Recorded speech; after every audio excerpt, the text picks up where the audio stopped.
número 3, professor Eduardo Maciel, na disciplina Discipulado. Vamos falar agora sobre o tema Fazendo Discípulos, porque nós temos um texto base, está lá em Mateus 28, 19. Portanto, ide, fazei discípulos em todas as nações. A gente pode chegar à conclusão, lendo esse texto, de que o mandamento de Cristo é para que a igreja faça discípulos. Mas quem é a igreja? A igreja somos nós. Logo, nós, os cristãos, devemos também nos tornar discípulos. Para que eu seja um discipulador, para que eu faça discípulos, a priori eu preciso ser um discípulo. Você precisa entender que discipulado compreende em que o aluno, o discípulo, torne-se como o seu mestre, torne-se como o seu discipulador. Nós, como discípulos de Jesus, devemos nos parecer com Jesus. A própria palavra cristão, ela significa pequeno Cristo, parecido com Cristo. Nós devemos nos parecer com Ele. Como diz Mateus capítulo 10, verso 25, basta ao discípulo ser como o mestre. Então esse deve ser o nosso alvo. Nós devemos nos parecer com Jesus em tudo.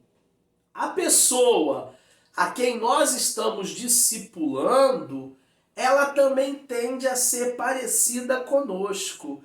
Eu já peguei vários dos meus discípulos tentando se parecer comigo, às vezes no corte do cabelo, às vezes na roupa que usa, às vezes até na expressão corporal, na tonalidade da voz. Isso é natural por causa da convivência. O próprio apóstolo Paulo, sem receio, em 1 Coríntios 11:1, ele dizia: sejais meus imitadores como eu sou de Cristo. Então o discipulador, ele tem que ter um grande cuidado com o seu comportamento, porque nós somos exemplo, nós somos espelho. As pessoas irão se espelhar nos nossos comportamentos. Crianças espirituais necessitam dos nossos cuidados. Ai, mas por que só ligam para mim, só telefonam para mim apagar aquele incêndio? 3 horas da manhã não tinha ninguém para ligar não, tem que ser para mim fazer oração.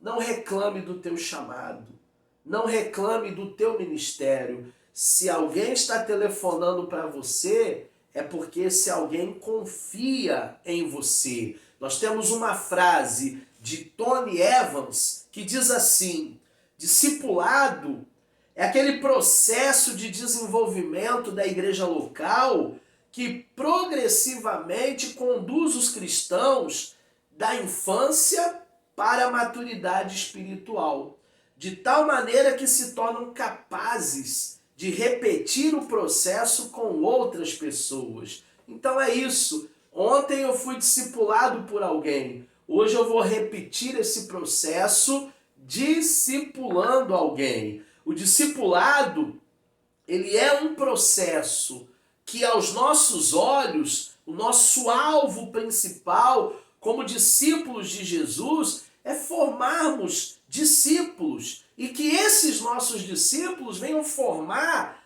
outros discípulos e assim sucessivamente. Eu disse na primeira aula, é algo contínuo, é algo progressivo, é algo constante, é uma moda que nunca deveria sair da vida do cristão. Então, quando dizemos discipulado, precisamos entender isso como um processo, porque uma pessoa que aceitou Jesus em sua vida, ela não acordará no outro dia detentora de todas as verdades bíblicas, pronta para encarar a vida de maneira sábia, de maneira coerente. Ela vai precisar desenvolver esses princípios espirituais. Ela vai precisar de você, discipulador, para que ela alcance a maturidade espiritual. E para se alcançar a maturidade cristã,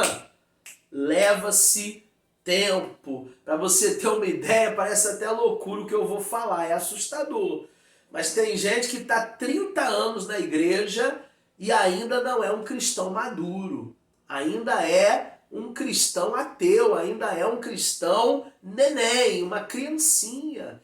Veja o que Salomão diz em Provérbios 11:30. Ele fala: o fruto do justo é a árvore de vida, e o que ganha almas é sábio. Veja que projeto abençoador, né? Quando você discipula, quando você ganha uma alma, aos olhos de Deus você é considerado um sábio.